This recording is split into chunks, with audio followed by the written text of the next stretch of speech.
Hello, ladies and gentlemen, and welcome to another episode of The Reading Corner with MooseChangerPat. Well, that's me, in case you're wondering. Today we are reading Chapter 26 of Queen of Sorcery, and as always, you should support the original work by buying the original book by David Eddings. Chapter 26. By mid-afternoon, the clouds had rolled in again, and the thunder began to rumble off in the distance as the rain swept in to drown the steaming city once more.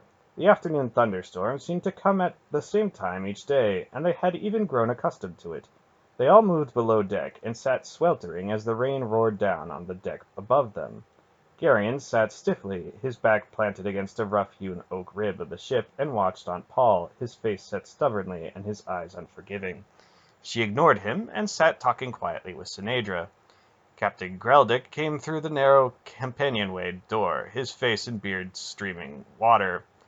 The Drasnian Droblek is here, he told them. He's got word for you. Send him in, Beric said. Droblek squeezed his vast bulk through the narrow door.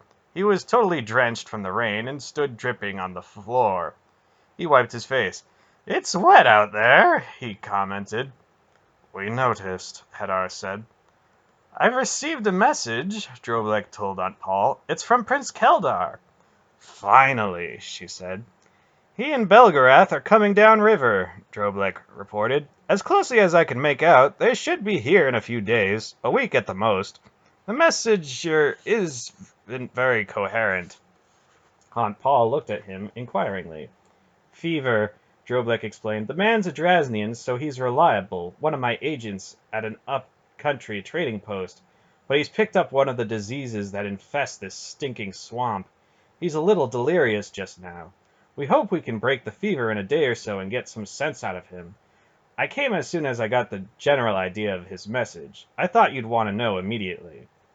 "We appreciate your concern," Aunt Pol said. "I'd have sent a servant," Droblek explained. "But messages sometimes go astray in this store, and servants sometimes get things twisted around." He grinned suddenly. "That's not the real reason, of course." Aunt Pol smiled. "Of course not. A fat man tends to stay in one place and let others do his walking around for him. From the tone of King Rodar's message, I gather this business might be the most important thing happening in the world just now. I want to take part in it." He made a wry face. "We all lapse into childishness from time to time, I suppose." "How serious is the condition of the messenger?" Aunt Pol asked. Droblek shrugged. "Who can say? Half of these pestilential fevers in Nyissa don't even have names, and we can't really tell one from another. Sometimes people die very quickly from them. Sometimes they linger for weeks. Now and then someone even recovers. About all we can do is make them comfortable and wait to see what happens." "I'll come at once," Aunt Pol said, rising. "Dernick, would you get me the green bag from our packs? I'll need the herbs I have in it." "It's not always a good idea to expose oneself to some of the fevers, my lady," Droblek cautioned. "I won't be in any danger," she said. "I want to question your messenger closely, and the only way I'll be able to get any answers from him is to rid him of his fever." "Dernick and I'll come along," Beric offered. She looked at him. "Doesn't hurt to be on the safe side," the big man said, belting on his sword. "If you wish." She put on her cloak and turned up the hood. "This may take most of the night," she told Greldick. "There are Grollems about, so have your sailors stay alert. Put a few of the more sober ones on watch." "Sober, my lady?" Greldick asked innocently. "I've heard the singing coming from the crew's quarters, Captain," she said a bit primly. "Cherriks don't sing unless they're drunk. Keep the lid on your ale barrel tonight. Shall we go, Droblek?" "At once, my lady," the fat man assented with a sly look at Greldick.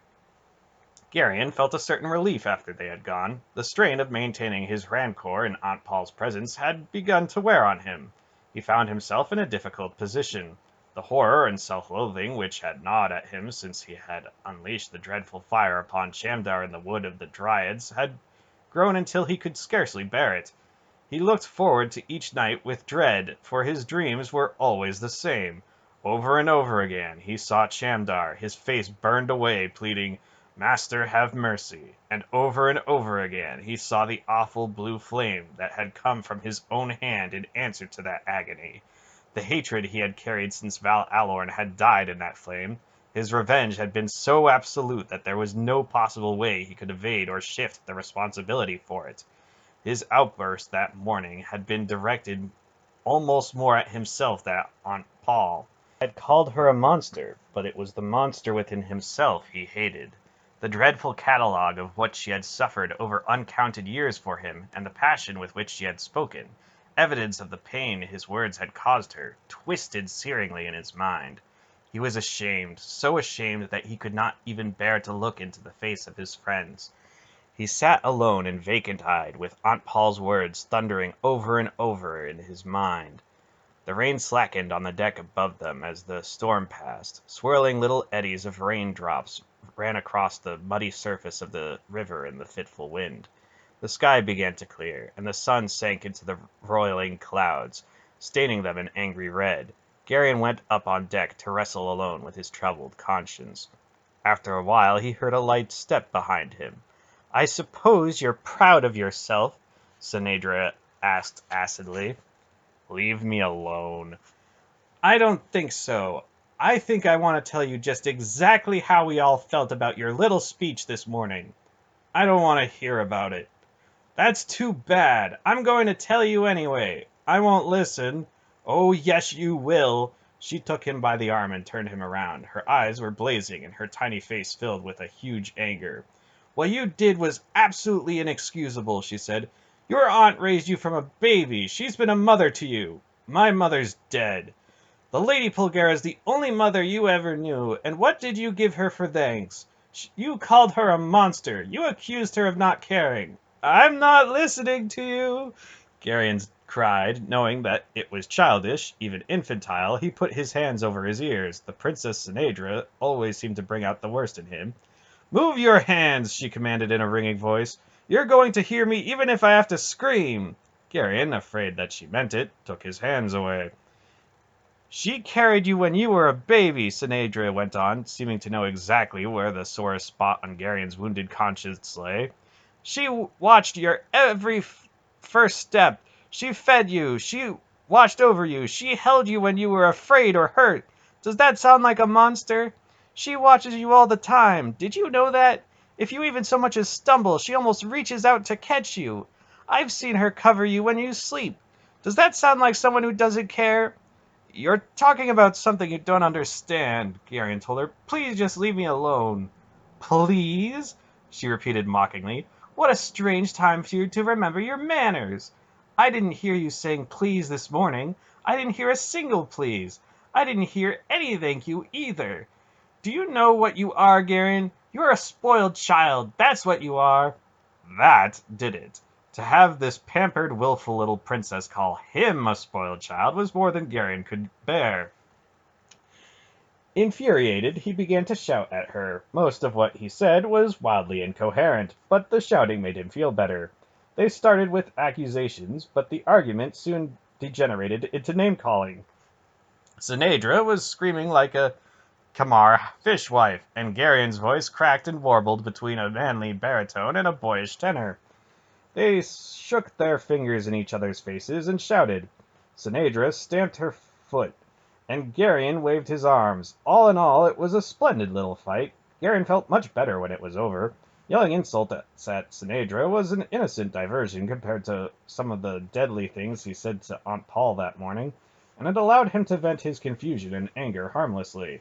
In the end, of course, Sinedra resorted to tears and fled, leaving him feeling more foolish than ashamed.